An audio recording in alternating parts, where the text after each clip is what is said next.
কথা কার? জোরে বলুন না কার? আল্লাহ বলছে তারা যেন আমার হাবিবের অনুসরণ অনুকরণ করে।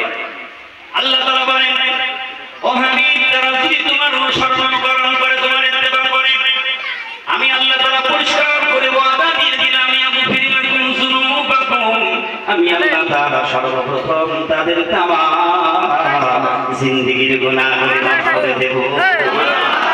তাহলে আমাদের অনুসরণ অনুকরণ করতে হবে কার? বিশ্বনবী মুহাম্মদ রাসূলুল্লাহ সাল্লাল্লাহু আলাইহি ওয়াসাল্লাম, যেই নবী আখির জামানার নবী বিশ্বনবী। এই রবিউল আউয়াল মাসের 12 তারিখে সোমবার দিনে এই পৃথিবীর জমিনে এসেছিলেন। সুবহানাল্লাহ বলবেন না? আল্লাহ রাসূল আসবে, আকাশ বাতাস মুখরিত আনন্দ উল্লাস হয়ে গেছে। জমিন ডাকতেছে হে আমার মালিক, তুমি আমাকে সৃষ্টি করেছো, আমি জমিন তোমার কাছে ফরিয়াদ করছি। তোমার হাবিব বিশ্বনবী পৃথিবীতে আসবে, আল্লাহ তুমি যেন আমার ফরিয়াদটা শুনে নিও। ফরিয়াদটা কি? আল্লাহ তোমার হাবিব যেন আমার এই জমিনে সর্বপ্রথম আসে। সুবহানাল্লাহ বলবেন না?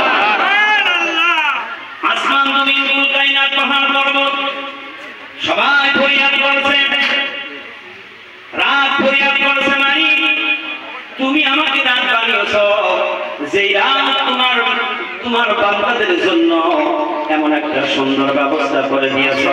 রাত বলে আল্লাহ আমি না তোমার বান্দার জন্য একটা শান্তিময় এই রাত না থাকলে মানুষের পেরেশানি কথা বলেন না কেন? রাত আল্লাহ তাআলা দিলেন কেন? বান্দা সারাদিন পরিশ্রম করবে আর রাতে সে বিশ্রাম নেবে।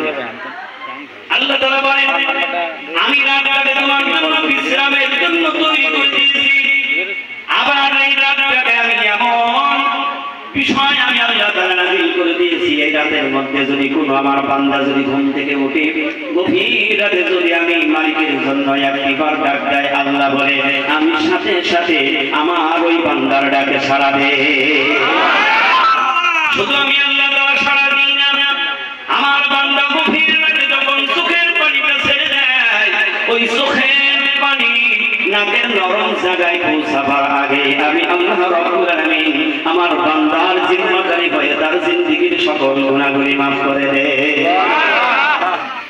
সেই রাত বলছে রব্বুল আলামিন তোমার হাবিব পৃথিবীতে আসবে, আমি রাত ফরিয়াদ করছি আল্লাহ যেন রাতে আমার দিকে আমার সময় আসে। সূর্য উদিত হয়ে গেল, দিন ডাকতেছে আল্লাহ এই দিনটা তোমার বান্দার জন্য আমি একটা আলোময় করে দিয়েছি, যেই দিনের মধ্যে তোমার বান্দার রুজি রুটির জন্য দৌড়দৌড়ি করে। আল্লাহু আকবার বলবেন না? দিন বলতে রব্বুল আলামিন তোমার হাবিব বিশ্ব নবী যেন দিনে আসে, তাহলে আমি দিন দণ্ড হয়ে যাব, রাত বলছে আমি দণ্ড হয়ে যাব। কিন্তু দিন আর রাত পাগল হলো, উল্টাইয়া পাগল হলো, যার জন্য আল্লাহ তাআলা তার হাবিবকে পৃথিবীতে প্রেরণ করলেন, সেই মানুষ বিশ্ব নবীকে এখনো পর্যন্ত চেনে নাই। ঠিক না বেশি কথা বলুন না কেন? আমরা রাসূলকে চিনেছি? যদি রাসূলকে একবার চিনতাম তাহলে আমরা পাগল হয়ে পড়তাম, রাসূলের জন্য জীবন দেওয়ার জন্য তৈরি হয়ে যেতাম। সাহাবায়ে কেরাম রাসূলকে চিনেছিলেন, রাসূলের ভালোবাসা অন্তরের মধ্যে তারা লিপিবদ্ধ করেছিলেন। যখনই রাসূল ডাক দিয়েছেন, কে কোথায় কোন অবস্থায় আছে সেইটা দেখে না, ওই অবস্থায় ছুটেছে। আল্লাহু আকবার বলবেন না? আল্লাহর নবীর ভালোবাসা কতটুকু দেখিয়েছেন। হযরত সাদ রাদিয়াল্লাহু তাআলা বিশ্ব নবী মুহাম্মদ রাসূলুল্লাহ সাল্লাল্লাহু আলাইহি ওয়াসাল্লামের উপরে খুশি হয়ে কালেমা গ্রহণ করলেন, ইসলাম কবুল করলেন। কিন্তু হযরত সাদ সালায়া তো গরীব মানুষ ছিলেন, অত গরীব মানুষ ওই মক্কাতে আর দেখা যেত না। এত গরীব মানুষ ছিলেন হযরত সাদ সালায়া। 6 মাস ইসলাম কবুল করার পরে হঠাৎ বিশ্ব নবীর সামনে গিয়ে নবীজিকে ডাক দিয়ে বলেন, ইয়া রাসূলুল্লাহ হাবিবাল্লাহ, আমি যেদিন আপনার কাছে কালেমা গ্রহণ করেছি বা এনেছি, ওই দিন থেকে আমি পৃথিবীর কাউকে ভয় করি না, আমি একমাত্র ভয় করি আমার আল্লাহ। আমরা নামাজ পড়ে বেরিয়ে মিথ্যা কথা বলি, তাহলে আল্লাহর ভয় আছে থাকলো? নামাজ পড়ে মানুষের সমালোচনা করি, তাহলে আল্লাহর ভয় থাকলো নাকি? নামাজ পড়ে অন্যের গীবত করি, এরা মানুষ আছে না? নাই। আপাতত সন্তানিয়ার মানুষ এগুলি করে না বলে অন্যটা কথা বলছে। নামাজ পড়ে বেরিয়ে গেলাম,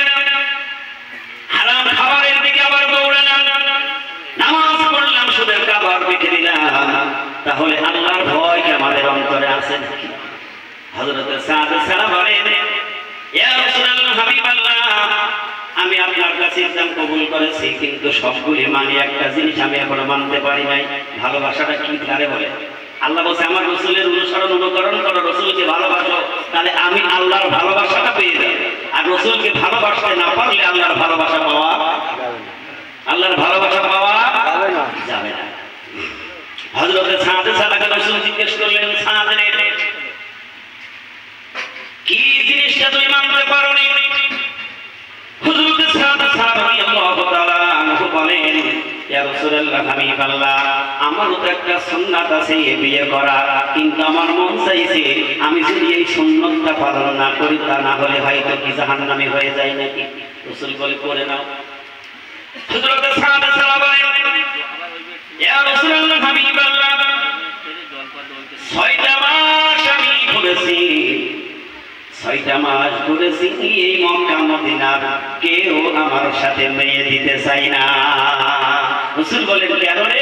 বলে, ইয়া রাসূলুল্লাহ, আমার তো সম্পদ নেই, ঘর নেই, বাড়ি নেই, আমার চেহারাটাও সুন্দর না, আমার মুখের মধ্যে বসন্তের দাগ, এই কালো মানুষটা দেখে কেউ আমার সাথে মেয়ে বিয়ে দিতে চাই না। ইয়া রাসূলুল্লাহ, আল্লাহ রাসূল বলেন, ঠিক আছে সাদ সালাম, তুই কাঁদিস নে, আমি তোর বিয়ের ব্যবস্থা করে দিচ্ছি। রাসূলকে সাহাবারা যেরকম ভালোবেসেছে, রাসূল সাহাবাদেরকে সেরকমের ভালোবেসেছে। সুবহানাল্লাহ বলেন। সুবহানাল্লাহ। হযরত সাদ সালাম রাদিয়াল্লাহু তাআলা আনহু বলেন, ইয়া রাসূলুল্লাহ, কোথায়? আল্লাহ রাসূল বলেন, যা তুই চলে যা, চলে যা আমার অমুক সাহাবীর বাড়ি চলে যা, যে তুই বল আল্লাহ রাসূল আমাকে পাঠিয়েছে আপনার মেয়ের জন্য বিবাহ। হযরত সাদ সালাম চলে গেলেন, যায় বলেন, আমি আপনার মেয়ের বিয়ের জন্য পয়গাম নিয়ে এসেছি। বলে, কেন? বলে, আল্লাহর নবী বিশ্ব নবী মুহাম্মদ রাসূলুল্লাহ সাল্লাল্লাহু আলাইহি ওয়াসাল্লাম আমাকে পাঠিয়েছে আপনার মেয়ের সাথে আমার বিয়ে। হযরত সাদ সালামের দিকে তাকিয়ে বলে, সম্ভব না, তোমার যে চেহারা, তারপরও তোমার তো কোনো সম্পদ নেই, ঘর নেই, বাড়ি নেই, টাকা নেই, পয়সা নেই, তা তো হবে না। আমর ইবনুল উহাব ডাক দিয়ে বলেন, আমার মেয়ে তোমার সাথে বিয়ে হবে না, চলে যাও। হযরত সাদ সালাম ফিরে চলে গেলেন, কিন্তু যখনই বললেন আমার আল্লাহর রাসূল পাঠিয়েছে, হযরত সাদ সালার কথা শুনছে, আমর ইবনুল উহাবের মেয়ে ঘরে বসে। সুবহানাল্লাহ বলে। মুসলিমের প্রেম ভালোবাসা থাকলে অন্তরটা কি রকমের হয়? ঘটনাটা বলার উদ্দেশ্য আমার নয়, আমরা রাসূলকে কতটা ভালোবাসি, কি রকমের আমরা রাসূলের অনুসরণ করি, সেটা বোঝাবার